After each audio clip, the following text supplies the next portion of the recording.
नमस्कार सभी को प्रणाम। मेरा नाम है मारुति पटेल। आज आपका चैनल में और एक वीडियो लेकर आया है गुप्त विद्या पारद की। कायम पारद भस्म से सोना कैसे बनता, पारद को भस्म कैसे बना जाता है, सारा चीज़ मैं आप लोगों को बताऊंगा। और बाकी कुछ पारद का पर कुछ विशेष गहराई ज्ञान आप लोगों को ज़रूर बताऊंगा। लेकिन पारद क्या चीज़ है, सारा चीज़ मैं आप लोगों को समझाऊंगा। ध्यानपूर्वक का साथ ये मेरा वीडियो को देख लीजिए। जो लोग रसायन में मेहनत करते हो, ठीक है, ये चीज़ को पहले दिमाग में डालो और फिर रसायन की काम करो और पारद का पर काम करो, तभी जाके आप लोग सफल हो पाओगे, ठीक है। तो एक चीज़ मैं बताता हूँ आज। जो व्यक्ति पारद को जगा दे वो देवों की समान होता है, क्योंकि पारद में वही शक्ति छिपे है जो मृत्यु धातु को जीवित कर दे। यही होता है पारद भस्म की चमत्कार। पारद यानी मरकुरी केवल रासायन तत्व नहीं है। ये लोग ऐसा मत आप लोग दिमाग में डालो मत, ये केवल रासायनिक केमिकल है, ऐसा मत समझो। ये चेतना धातु है, ये जीवित धातु है। इसको जब आप संस्कार, मर्दन, शोधन और उसका साथ रासायन की क्रिया, अग्निकांड, अग्निक्रिया ऐसा करोगे तब वो जाके अग्निस्त्रीय होता है, ठीक है। गतिबद्ध उसको करना पड़ता है। फिर भस्म बना के अगर किसी धातु पे अगर आप प्रयोग करोगे तभी जाके आप लोगों का सोना बनेगा, अन्यथा नहीं बनेगा। ये चीज़ को सभी लोग को याद रखो। और एक सबसे बड़ा महत्वपूर्ण बात है मन शोधन, ठीक है, प्यूरिफिकेशन ऑफ माइंड। पहले अपना मन, सोच और सकारात्मक भावना होना चाहिए। देह शोधन, ठीक है, और प्राण सहयोग, ये तीनों चीज़ जिसका अंदर है, जो व्यक्ति के पास विचार अच्छा हो, जगत का कल्याण और सकारात्मकता भावना हो, तभी आप रसायन में सफल पा सकते हो, तभी आप पारद को कायम कर सकते हो, तभी आप पारद को सिद्धि कर सकते हो, तभी पारद को जीवित कर सकते हो। ये चीज़ को ध्यान रखिए। जब पारद को गंधक के साथ मिलाया जाता है तो जन्म लेती है पारद भस्म। यही है वो बिंदु जहाँ भौतिक और सूक्ष्म जगत का संगम होता है। इसी भस्म से छिपा होता है सूर्य का तेज, ठीक है, और चंद्रमा का शीतल। जब इसी विशेष धातु ताम्र, चांदी और बाकी शीशा का ऊपर जब प्रयोग करोगे तो वो धातु सोना में तब्दील हो जाएगा, ठीक है।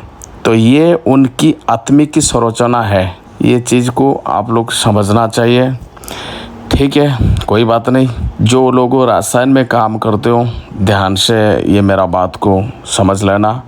बाकी मैं आप लोगों को फॉर्मूला बता देता हूँ। पारद को भस्म कैसे बनाए, पहले उसको कायम कैसे करें, अष्ट संस्कार पारद बताऊँगा, और आगे आप लोगों को भस्म कैसे बना जाता है और वो भस्म को किस तरह धातु का पर प्रयोग किया जाता है, सारा चीज़ मैं बताऊंगा। ध्यान से सुनो आप।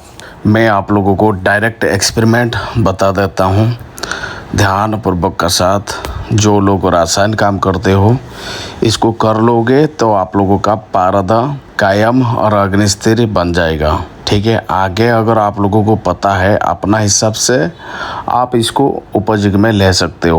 पहला क्या करना है, ध्यान से सुनो। मन पवित्र होना चाहिए, मैं पहले बता देता हूँ। सकारात्मकता भावना होना चाहिए मन में, ठीक है।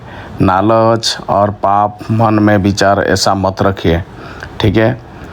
पारद को पहले सिद्धि करने से पहले आपका मन पवित्र होना चाहिए, ठीक है।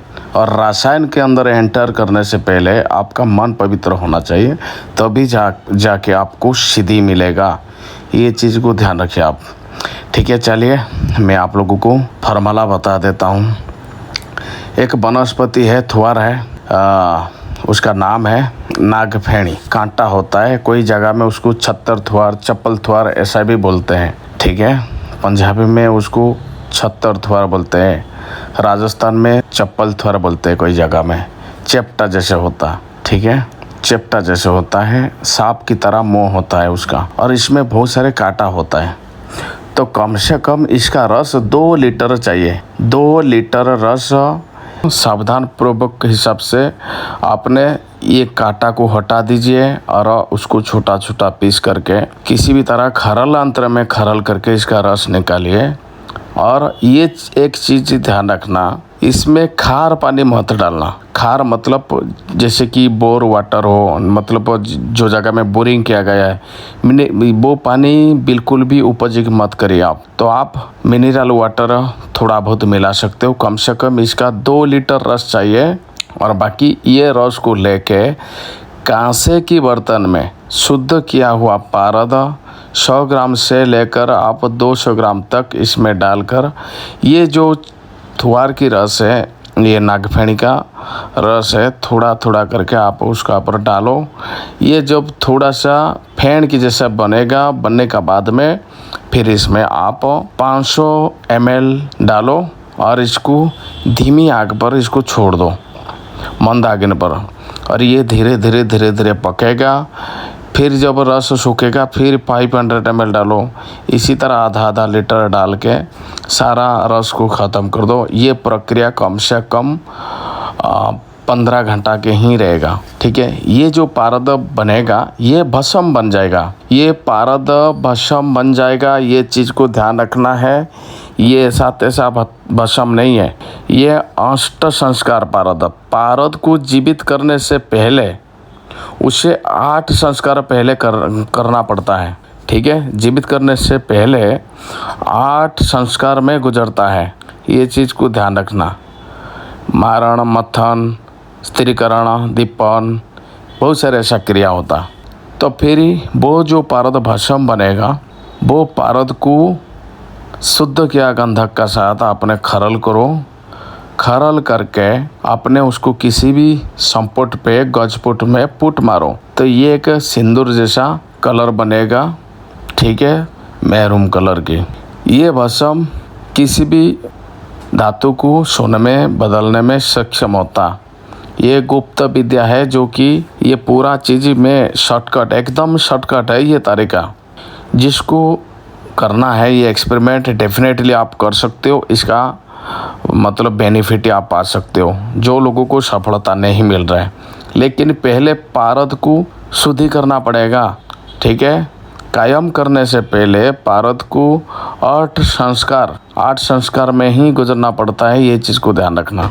और यही पारद भस्म को जब इसे ताम्र या रजत पर विशेष ताप और ध्यान से स्थिति किया जाता है, तो ये धातु को संरचना में बदल देती है। मॉलिक्यूल भीतर में ऊर्जा पुनर्गठित होती है। धीरे धीरे धातु सोना में परिवर्तन हो जाता। जो भी था मैं आप लोगों को बता दिया। जिसको मेरा चैनल सब्सक्राइब करना है करो, जिसको लाइक करना है करो। ठीक है, जो भी था मैं बता दिया। ठीक है, जय श्री राम।